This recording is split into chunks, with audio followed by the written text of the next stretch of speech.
Bienvenidos al informativo de Magnífica.tv, dedicado a ofrecer noticias de la Iglesia. Es miércoles 11 de octubre del 2023 y estos son nuestros titulares. El Papa ha publicado una nueva exhortación apostólica, dedicada a la ecología. En ella advierte del peligro inminente del cambio climático provocado por el hombre. Tras una semana de celebraciones del Sínodo, la noticia es que no hay noticia, tal y como lo ha pedido el Papa para evitar las presiones de los medios de comunicación. 5 cardenales han planteado preguntas al Papa y como no les ha parecido satisfactorias las respuestas, han vuelto a replantear las preguntas. El cardenal Duka, arzobispo emérito de Praga, ha preguntado al Papa sobre la comunión de los divorciados vueltos a casar sin haber recibido la nulidad. El obispo emérito de Hong Kong, cardenal Zen, ha criticado duramente el actual sínodo de la sinodalidad y ha pedido modificaciones en su funcionamiento. Para el Papa, el hombre es responsable del cambio climático y de la destrucción de la naturaleza, según afirma en la exhortación apostólica recién publicada. 8 años después de la encíclica Laudato Si, el Papa ha publicado hoy la exhortación apostólica Laudate Deum, en la que asume las tesis que culpan al hombre del cambio climático. Alaben a Dios es el nombre de esta carta, porque un ser humano que pretende ocupar el lugar de Dios se convierte en el peor peligro para sí mismo. Con estas palabras concluye la nueva exhortación apostólica del Papa Francisco, publicada el 4 de octubre, fiesta del Santo de Asís.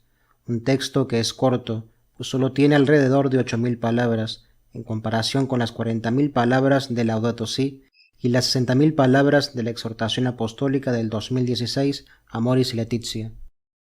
El Papa Francisco entra en batalla con personas que, en su opinión, minimizan o niegan rotundamente la gravedad de la amenaza que representa el cambio climático. Además, dedica 10 párrafos a refutar objeciones comunes, como que el mundo ha experimentado históricamente periodos de enfriamiento y calentamiento y que las medidas para proteger el medio ambiente destruirán puestos de trabajo. El texto mantiene la práctica habitual de los documentos del Papa Francisco. El 61% de las notas son a otros textos del propio Papa. También ha llamado la atención la referencia a la advertencia profética de Soloviev sobre el Anticristo. En su relato sobre el Anticristo, Soloviev prevé que un pequeño grupo de católicos, ortodoxos e hijos de la Reforma resistirán y le responderán al Anticristo: tú nos das todo menos lo que nos interesa, Jesucristo. Con la pretensión de simplificar la realidad, escribe Francisco, no faltan quienes responsabilizan a los pobres porque tienen muchos hijos o hasta pretenden resolverlo mutilando a las mujeres de países menos desarrollados. Como siempre, pareciera que la culpa es de los pobres, pero la realidad es que un bajo porcentaje más rico del planeta contamina más que el 50% más pobre. Ya no se puede dudar del origen humano del cambio climático, afirma Francisco. La concentración de gases de efecto invernadero en la atmósfera se mantuvo estable hasta el siglo XIX. En los últimos 50 años, el aumento se aceleró notablemente. Al mismo tiempo, la temperatura aumentó con una velocidad inédita, sin precedentes en los últimos 2000 años.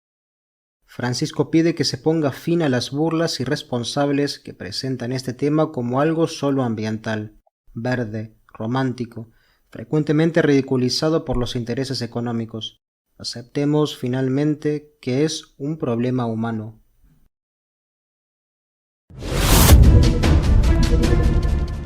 El Sínodo ha celebrado una semana de trabajo sin que se tenga noticia de lo que pasa dentro. El Papa ha exigido este hermetismo para evitar presiones desde fuera. Recordando el llamado de Jesús a San Francisco de «Ve y repara mi iglesia», en la homilía de inauguración del Sínodo, el Papa dijo: «El Sínodo sirve para recordarnos esto. Nuestra Madre la Iglesia está siempre necesitada de purificación e invitó a los fieles a empuñar solo las armas del Evangelio: humildad y unidad, oración y caridad. Al concluir su homilía, el Papa Francisco insistió una vez más en que el sínodo no es una reunión política, sino una convocatoria en el espíritu, no un parlamento polarizado, sino un lugar de gracia y comunión. El cardenal y secretario general del Sínodo de los Obispos, Mario Grech, ha enfatizado la importancia de dos de las reglas que emanan de las pautas internas del mismo: la confidencialidad y la discreción. Cada padre sinodal contará solo con 4 minutos para hablar. Monseñor Grech ha subrayado que está terminantemente prohibido divulgar las contribuciones propias o de terceros expresadas en los grupos lingüísticos o en las asambleas plenarias, así como realizar grabaciones de audio o vídeos. De esta manera se busca garantizar que todos los participantes puedan expresar libremente sus pensamientos en un entorno protegido durante el sínodo. Además, Grech ha indicado que la obligación de mantener la discreción continúa vigente hasta el final de la asamblea sinodal. El reglamento también incluye otras normativas, como la obligación de que los participantes notifiquen por escrito, con antelación, cualquier posible ausencia, que solo se permitirá en casos de motivos graves. También se establecerá un comité de resolución de disputas. 5 cardenales han preguntado al Papa sobre temas esenciales de la fe. Al no quedar satisfechos con la respuesta, han replanteado de otro modo sus preguntas. 5 cardenales, Brandmüller, Burke, Sandoval, Sara y Zen, enviaron un conjunto de preguntas al Papa Francisco, sin hacerlas públicas, para buscar aclaraciones sobre puntos de doctrina antes del inicio del sínodo. La respuesta del Papa no aclaró lo que consultaron y por eso han decidido reformular las dubia públicamente. Los purpurados aseguran que presentaron una versión anterior de las dubias sobre estos temas el 10 de julio y recibieron una respuesta del Papa Francisco al día siguiente, pero dijeron que el Papa respondió con respuestas amplias en lugar de la forma habitual de respuestas sí y no, lo que hizo necesario presentar una solicitud revisada de aclaración. La primera de las nuevas preguntas es esta: ¿es posible que la Iglesia hoy enseñe doctrinas contrarias a las que ha enseñado previamente en asuntos de fe y moral, ya sea por el Papa ex cátedra o en las definiciones de un concilio ecuménico o en el magisterio universal ordinario de los obispos dispersos por todo el mundo? La segunda pregunta es para saber si es posible en algunas circunstancias que un sacerdote bendiga uniones del mismo sexo, sugiriendo así que el comportamiento homosexual no sería contrario a la ley de Dios. Vinculado a esa duda, preguntaron si la enseñanza de la Iglesia sigue siendo de que cualquier acto sexual fuera del matrimonio, y en particular los actos homosexuales, constituye un pecado objetivamente grave. En el tercer dubium preguntan: ¿el sínodo de los obispos, que incluye solo una representación elegida de pastores y fieles, ejercerá en los asuntos doctrinales o pastorales sobre los que se le llamará a expresarse la autoridad suprema de la Iglesia, que pertenece exclusivamente al Pontífice Romano, y una cum capite suo al Colegio de Obispos? La cuarta pregunta es sobre el sacerdocio femenino. ¿Podría la Iglesia en el futuro tener la facultad de conferir la ordenación sacerdotal a las mujeres, contradiciendo así la exclusiva reserva de este sacramento para varones bautizados, que pertenece a la misma sustancia del sacramento de las órdenes que la Iglesia no puede cambiar? Por último, sobre la obligación de absolver a todos, ¿puede un penitente que, aunque admita un pecado, se niega de alguna manera a la intención de no cometerlo de nuevo, recibir válidamente la absolución sacramental? El cardenal Duca, arzobispo emérito de Praga, ha hecho también una pregunta al Papa, en este caso sobre la comunión de los divorciados vueltos a casar. El mismo día en que se ha conocido que 5 cardenales han planteado 5 dubia al Papa con motivo del sínodo sobre sinodalidad, el Dicasterio para la Doctrina de la Fe ha publicado las respuestas a una serie de preguntas del cardenal Duca sobre el acceso a la comunión de los divorciados vueltos a casar. La respuesta confirma lo que el Papa dijo hace años a los obispos de Buenos Aires. El nuevo prefecto de Doctrina de la Fe, Cardenal Fernández, ha dicho que, aunque los sacerdotes deben proporcionar acompañamiento pastoral al individuo, es cada persona individualmente la que está llamada a ponerse ante Dios y exponerle su conciencia, con sus posibilidades y sus límites, y evaluar su disposición a recibir la comunión. Doctrina de la Fe afirma que en el necesario proceso de discernimiento, los divorciados vueltos a casar deberían preguntarse cómo se comportaron con sus hijos cuando la unión matrimonial entró en crisis, si ha habido intentos de reconciliación, qué consecuencias tiene la nueva relación para el resto de la familia y la comunidad de fieles. La respuesta también afirmó que los obispos deberían desarrollar criterios basados en Amoris Laetitia en sus diócesis, como los que plantearon los obispos de la región pastoral de Buenos Aires, siendo que el Papa Francisco confirmó dichos criterios como la única interpretación posible de la exhortación post-sinodal, que debería tomarse como magisterio auténtico y que no se daría ninguna otra explicación integral. Finalmente, Fernández escribió que la Conferencia Episcopal debería acordar algunos criterios mínimos para implementar las propuestas de Amoris Laetitia, para ayudar a los sacerdotes en el proceso de acompañamiento y discernimiento sobre el posible acceso a los sacramentos del divorciado en una nueva unión, sin perjuicio de la autoridad legítima que cada obispo tiene en su propia diócesis. El magisterio de San Juan Pablo II y de Benedicto XVI excluye la posibilidad de que los divorciados vueltos a casar comulguen y reciban la absolución si no dejan de convivir conyugalmente. El cardenal Zen, obispo emérito de Hong Kong, ha escrito una carta a los participantes en el sínodo, alertándoles sobre el peligro que conlleva esta asamblea. Justo antes del comienzo del sínodo sobre sinodalidad, el cardenal Zen ha escrito una carta a cardenales y obispos en la que plantea serias preocupaciones. El obispo emérito de Hong Kong aboga porque se modifiquen las normas de procedimiento del sínodo y pide que se permitan debates sobre los temas en discusión. La carta acusa a los organizadores del sínodo de manipular e imponer una agenda en lugar de permitir un auténtico discurso eclesial. Según Zen, en juego está nada menos que la cuestión del cargo de los obispos y se basa en los fundamentos teológicos del Concilio Vaticano II. Me desconcierta que por un lado se me diga que la sinodalidad es un elemento constitutivo de la Iglesia, pero por otro lado se me diga que esto es lo que Dios espera de nosotros en este siglo como novedad.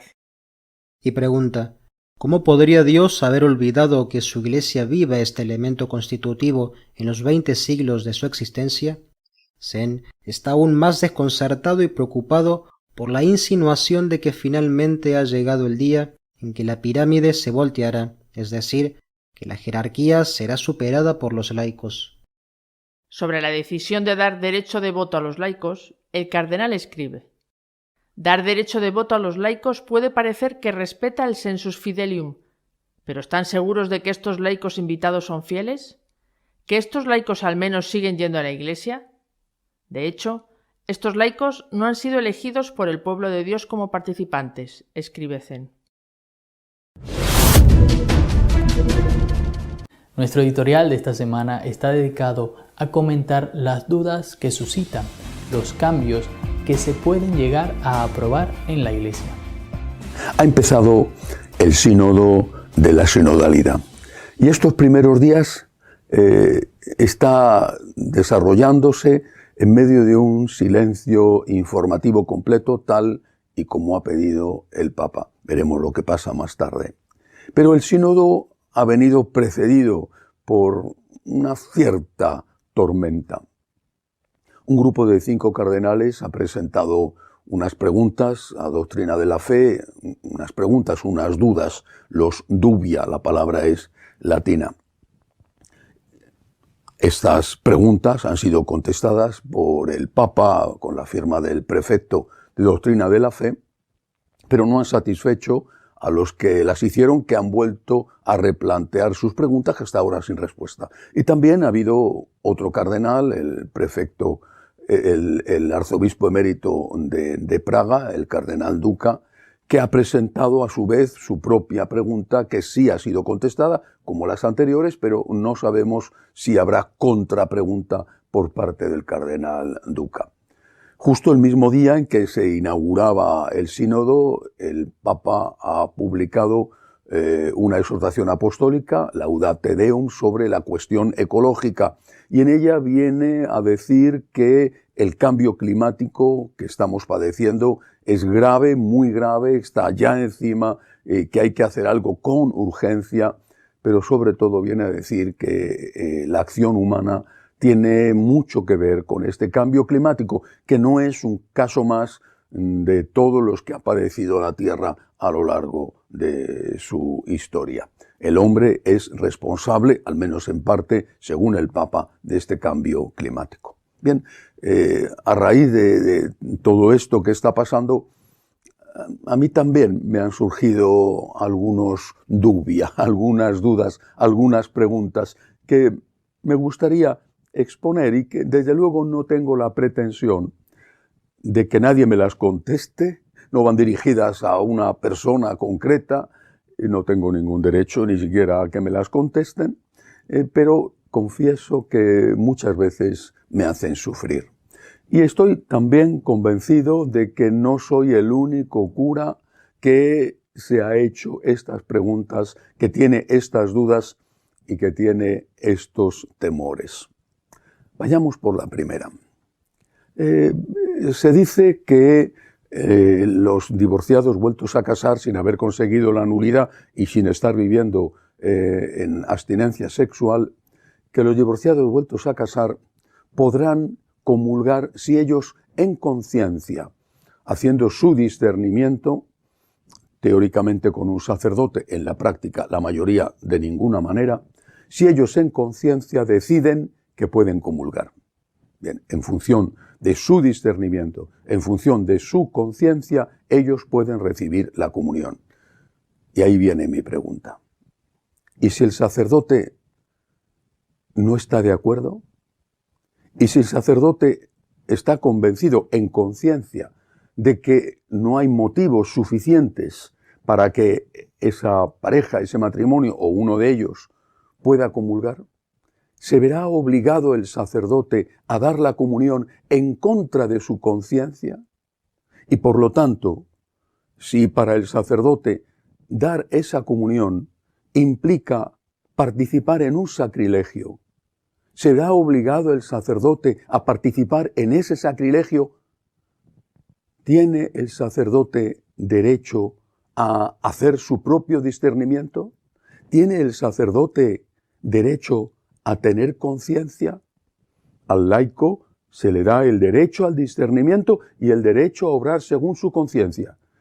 ¿Se le da al sacerdote derecho al discernimiento y derecho a obrar según su propia conciencia? Y si se admitiera que el sacerdote individualmente puede negarse a dar la comunión, ¿será obligada la parroquia a que alguien dé la comunión a esas personas, aunque el párroco no quiera hacerlo? Pongo un ejemplo, y yo creo que es un ejemplo que quizá a algunos no les parezca adecuado, pero a mí sí me lo parece. Imaginemos un médico que no quiere participar en un aborto. La Iglesia siempre ha defendido que hay que respetar la objeción de conciencia del médico. ¿Somos nosotros los sacerdotes menos que los médicos cuando para nosotros la Eucaristía es, como debería de ser para todo católico, pero a nosotros que es algo vital, con nuestra vida tenemos que estar dispuestos a defender la Eucaristía? Si a un médico se le respeta el derecho a la objeción de conciencia, ¿no debería respetarse a un sacerdote el derecho a la objeción de conciencia para no participar en algo que considera que es un sacrilegio?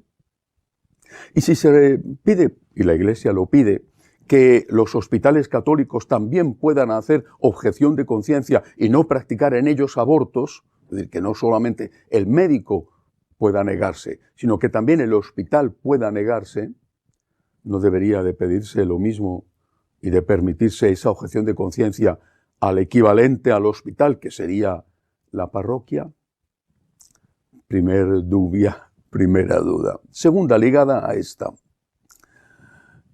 ¿Y el resto de las parejas irregulares? Los novios que viven juntos sin casarse.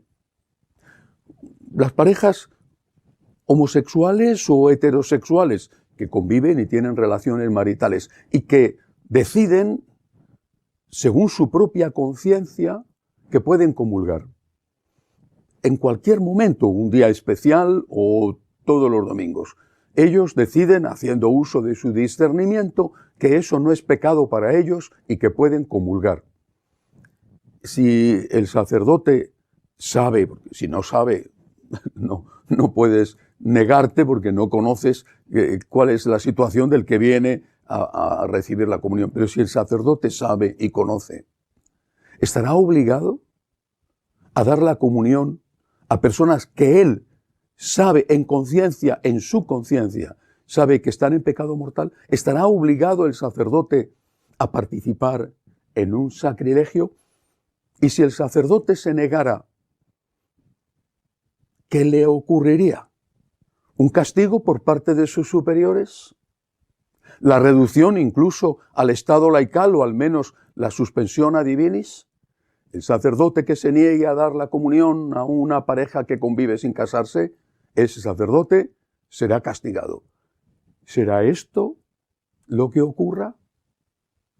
No tendremos, repito, derecho a la objeción de conciencia, no tendremos derecho a tener conciencia, no tendremos derecho nosotros a poder discernir. Bendición de parejas homosexuales o heterosexuales, pero que conviven sin casarse, no ya la comunión, sino la bendición. Si la Iglesia permitiera esa bendición a las parejas que conviven sin casarse y el sacerdote no pudiera en conciencia dar esa bendición porque considera que se puede bendecir a la persona, pero que no se puede bendecir un estado y una situación que para el sacerdote y para la Iglesia hasta ahora mismo es un pecado, ¿el sacerdote podría negarse a la bendición o sería castigado si se negara? Más dubia. Imaginemos que se aprueba y se acepta el diaconado femenino. No digo que vaya a ocurrir en este sínodo, ya lo he dicho varias veces, no pienso que se apruebe nada porque es la primera parte de un sínodo a 2 años. Puedo equivocarme, pero es lo que opino. Pero si llegara el día en que se aprobara el diaconado femenino y posteriormente, por supuesto, el sacerdocio femenino, ¿podría el sacerdote negarse a concelebrar con esa diaconisa? ¿O a que concelebrara esa diaconisa en su parroquia? Porque considera que, siguiendo la tradición de la Iglesia, no se puede dar el sacerdocio o el diaconado femenino, que es el primer grado del sacerdocio, no se puede dar a una mujer. ¿Sería castigado el sacerdote que se negara a ello y que se negara a tener diaconisas en su parroquia? Otra dubia más. Se dice que las conclusiones de un sínodo se van a convertir en magisterio ordinario, por lo tanto con el permiso, la aprobación del Papa o incluso sin la aprobación del Papa. Por tanto, lo que un sínodo concluya será magisterio ordinario y habrá que cumplirlo. Bueno, un sínodo no es un concilio donde participan todos los obispos, sino que participan algunos obispos como representación de sus conferencias episcopales y luego personas señaladas por el Papa según el criterio del Papa. Es decir, el Papa decide que hay que echar más agua de este tipo con este color al conjunto y lo hace, es su libertad y su derecho. Pero no es un organismo representativo de toda la Iglesia, o al menos no lo es de todo el episcopado, como es un concilio. Si un sínodo aprobara algo y eso fuera magisterio ordinario y eso hubiera que aplicarlo a la vida corriente. ¿Podría el sacerdote, haciendo uso de su discernimiento, haciendo uso de la libertad que tiene para ser fiel a su conciencia, podría negarse o tendría forzosamente que aplicarlo? Y si eso ocurriera con el sínodo, ¿sucedería lo mismo, por ejemplo, con los consejos pastorales? Lo que se aprobara en los consejos pastorales, ¿tendría que aplicarlo el sacerdote aunque no estuviera de acuerdo? Por ejemplo, si le obligaran en el consejo pastoral a presentar por escrito su homilía para censurarle aquellas cosas que al grupo de laicos que mandan no les gustan, ¿tendría el sacerdote que someter su homilía previamente al control de los laicos? Podría haber casos en que los laicos fueran conservadores y el sacerdote no, pero tal y como se ha visto hasta ahora, lo más probable es que sucediera lo contrario. Bueno, estas son mis dudas. Tengo más, pero yo creo que por hoy es suficiente. Repito, las hago sin el ánimo de molestar, solamente para exponer algo que me preocupa, que a veces me atormenta y que estoy convencido de que no solamente me preocupa a mí, sino que hay muchos sacerdotes que también están preocupados. Y así los laicos pueden entender lo que estamos pasando, muchos sacerdotes, las dudas que tenemos, el sufrimiento que tenemos. Pero mañana sábado es la Virgen del Rosario. Así que de una forma especial, siempre termino pidiendo oraciones, pero hoy de una forma especial, quiero pedir a todos que mañana, día del Rosario, mañana sábado, recemos esta oración que a ella tanto le gusta, que le pidamos a la Santísima Virgen con humildad, que le pidamos que interceda, que intervenga ante el Padre por la Iglesia, que podamos salir de esta situación de tensión y de conflicto, que la Iglesia pueda brillar de nuevo para ser la luz en medio de la oscuridad, la sal de la tierra, la levadura en la masa. Que la Virgen del Rosario interceda por todos y por cada uno de nosotros. Hasta la semana que viene, si Dios quiere. Si desea estar al tanto de lo que va aconteciendo en la Iglesia, puede hacerlo a través de nuestra página de noticias www.magnifica.tv. Seguiremos informándoles de lo que pasa en la Iglesia. Hasta la semana que viene, si Dios quiere.